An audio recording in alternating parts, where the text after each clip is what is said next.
House to Home, presented by RE/MAX Diamond Realty. Half a day, everybody, and welcome back to House to Home, another segment. And I am at the beach today. Well, actually, not quite. This is my Zoom virtual background, but it's lovely because the wind is blowing, and I am at least 6 feet away from these two, Liz and Gina from RE/MAX Diamond Realty, who are joining me from the comfort and safety of their own office. Half a day, ladies. Half a day, Jason. And Gina, I got to tell you, I'm very, very jealous of your virtual background. That's a wonderful graphic.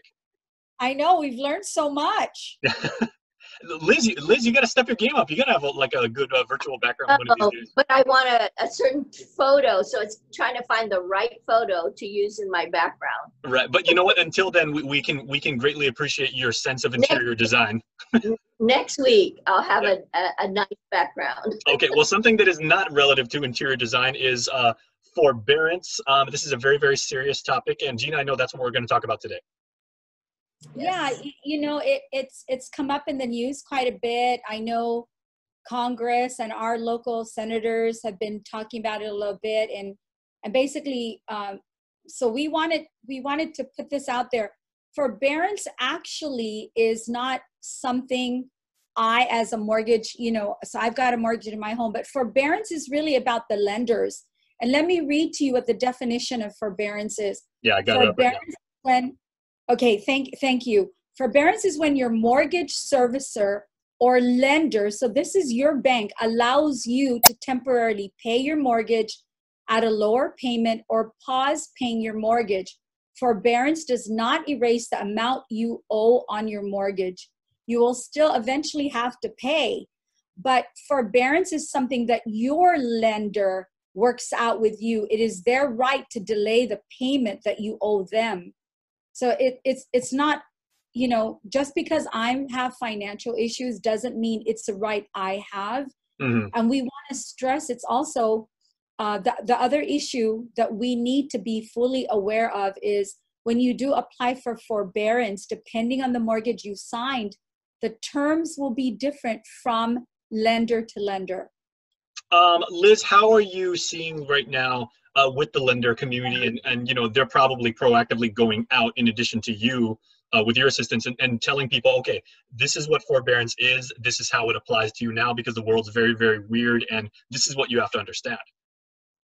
Well, the CARES Act passed that, so it's not automatic. And I know our island right now we've received so many different grants. So at least it helps during that temporary period where we were all closed. But in terms of the forbearance for your mortgage, it's not automatic. You have to go and apply for it. And it's, subject to the banks receiving that and approving it. Now, again, as Gina pointed out, it is still obligated. It doesn't mean you don't have to pay for it. So I think it's like the definition of waive and defer, where we were talking about tenants. If their rents were deferred, it just means you have to pay it later. And so let me bring this up again because it bears repeating exactly what the terms are. Yeah, it's still due. It's still due and payable. It's just a question of how they set that up. Are they delaying it? And there's a certain period for the delay, but it's still due and payable. So we want to make sure that is clear to the people who owe mortgages to the different banks. You have to check in with your different banks just to ensure that you're covered and apply for it properly. Okay, Gina, what are typical questions, Gina, that now you're going out and you're evangelizing this word? What are the typical dialogue that you have with people? It's like, okay, forbearance is a thing, it affects you and everything like that. What is the first thing people ask of you?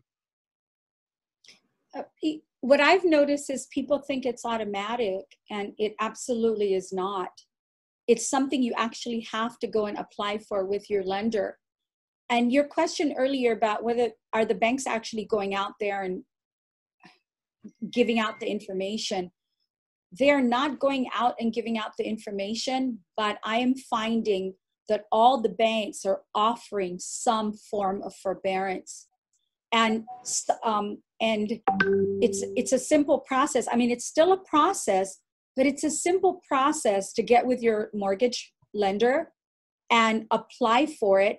And I'm finding, even if you have not lost your job, but you want to avail yourself of the forbearance program that the bank has, I'm finding that they're all being really great about allowing you to apply for it. It's almost a no questions asked. It's like, if you make the effort to come in and apply for this or get online and apply for it, then we're not going to question whether you need it or not. Whether you need it today or you think you might end up being furloughed a month from now, you obviously feel there's a need. We're going to go ahead and work with you. So they're not all offering the same thing, but I am finding that our lenders in our Guam community are being really good about offering the program. It's just each program is different because we all sign different mortgages, but from my experience and from the customers I've talked to, our lenders are being really good about it. Okay, Liz, final question to you. How about for people that are new homeowners, or they're in the process of buying their home, even though these are very, very obviously strange times again. They might ask, okay, my employment situation isn't perfect right now, but I'm in the process of buying a home, securing my home loan. Does forbearance automatically kick in if I'm right at the beginning of my mortgage? The forbearance is not applicable if you're applying for a loan. Forbearance is totally separate. Forbearance is if you currently have a mortgage, and that's applicable if you currently have a mortgage. So if you are applying for a loan with the bank, they go through the regular process of qualifying you and getting you ready. The banks are still taking loans, but the key thing there is your income has to be sufficient. So if you were laid off, it may affect your income and may affect the amount that you qualify for. So if you've been furloughed or laid off, your loan may be affected. So you may want to check back. So let's say your employer takes you back. So you want to make sure you get a letter, or because they're going to look at your income. Your income is going to determine what your mortgage amount is. So the banks are operating, they're still taking loans. It might take a little while longer because they were busy taking care of all these grants that they were giving. But the loan officers are on it now. So if you have applied for a loan, I recommend you pull your income status, because that's what they're going to look at. Well, I recommend everybody continue to watch our segment, because you guys are certainly passing along a lot of good information, especially stuff like this that's going to give people relief. But as you opened up in this segment with, it's not a waiving of your debt obligations by any means and everything like that. It's a way of helping you through these very tough times. So Liz and Gina from RE/MAX Diamond Realty, we appreciate the information. Again, I miss having you guys in the studio, obviously, but it is excellent to be able to interact with you guys in some form, even if remotely. So thank you very much once, as always. Thank you, Jason. All right, great haircut. Everybody. Yeah, great haircut. You look better this time. Hey, thanks a lot. Yeah, this is not part of the moving tree. So, and we'll end on that note. Thank you very much, Liz. Bye, everybody. Bye-bye. House to Home, presented by RE/MAX Diamond Realty.